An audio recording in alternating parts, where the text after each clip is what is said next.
What is up, everyone? Welcome to park number 2 on our little Alabama road trip. This is Alabama Splash Adventure. We all just got out of the water park. How was your slides?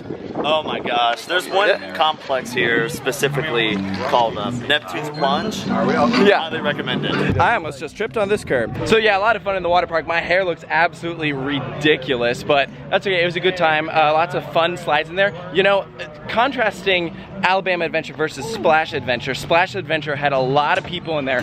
What are you doing? Like photo op? Oh, photo op. There it is. Real cute. Yeah, so Splash Adventure had a lot of people in there. Alabama Adventure, not so much. I mean, this is the main midway that you're seeing, and there's not exactly a whole lot of people here. But the main reason why you're probably going to want to visit this park is because of Rampage, which is the wind coaster that we're walking to right now. And we're going to show you just a little bit about what it can do. Now, it is one train, so we might not necessarily be able to see it run. But guys, we've been able to get lots of rides on this. At least like 7. At least 7? Well, I definitely got 6. That's under 7.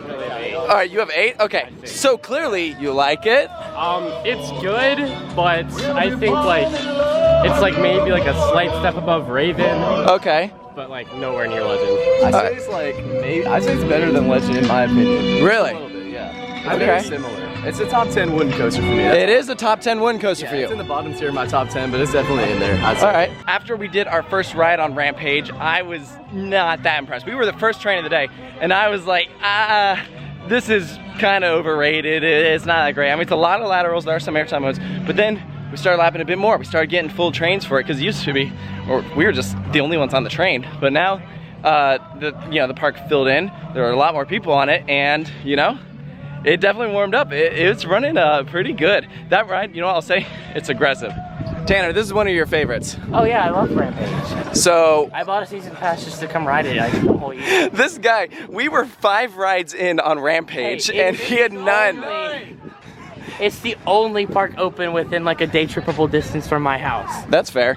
But you had a really long line at season pass processing. I waited like 30 minutes, but it's whatever. We got 5 rides on Rampage. How many rides do you have on Rampage? And then in like the 30 minutes that like I was here with y'all, I got like 7. Oh, all right, that's fair. Here's something interesting about Alabama Adventure. They have a weather rock, so I don't know if this is real at all, but it's like, look, if the rock is dry, then it means it's sunny and fair.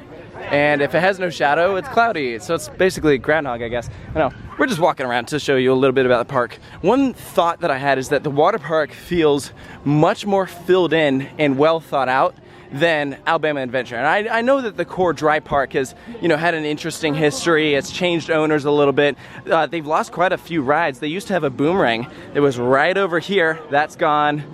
They used to have an S&S like double shot or something like that. That's gone.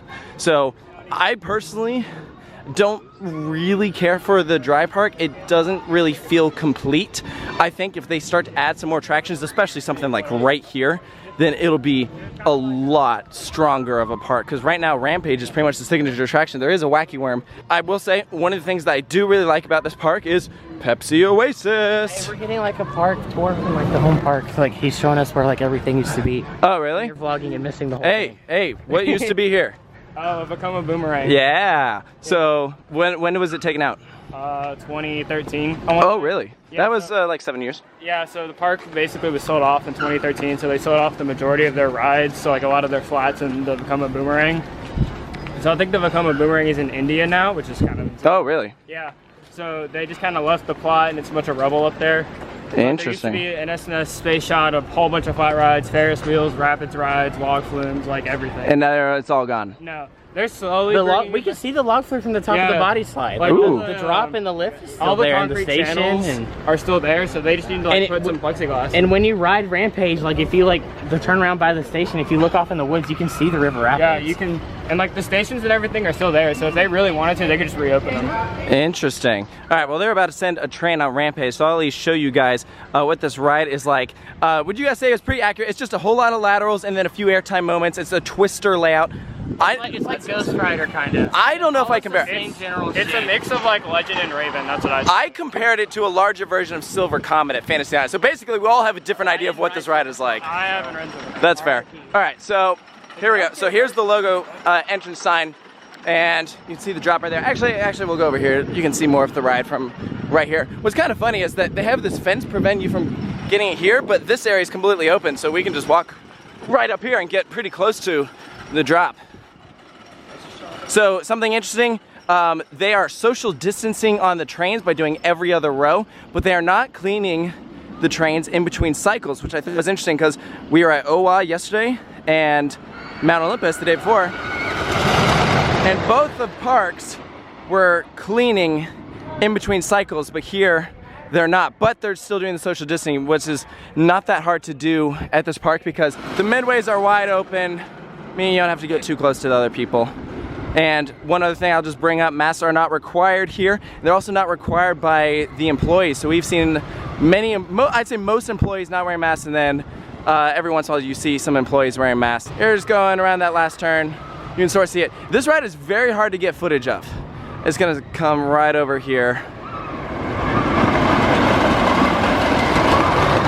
It's a fun ride. It's very aggressive. It's not a favorite of mine. I don't even know if it's a top 20 wood coaster for me. It's tough to say. I do enjoy it.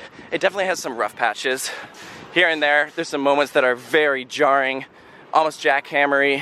So take that as you will, but I think it is definitely worth a visit here to Alabama Adventure. Park is not super big, so especially if you're not doing the water park, you won't need a ton of time here. If you are doing the water park, I'd say you could probably make a half day about it.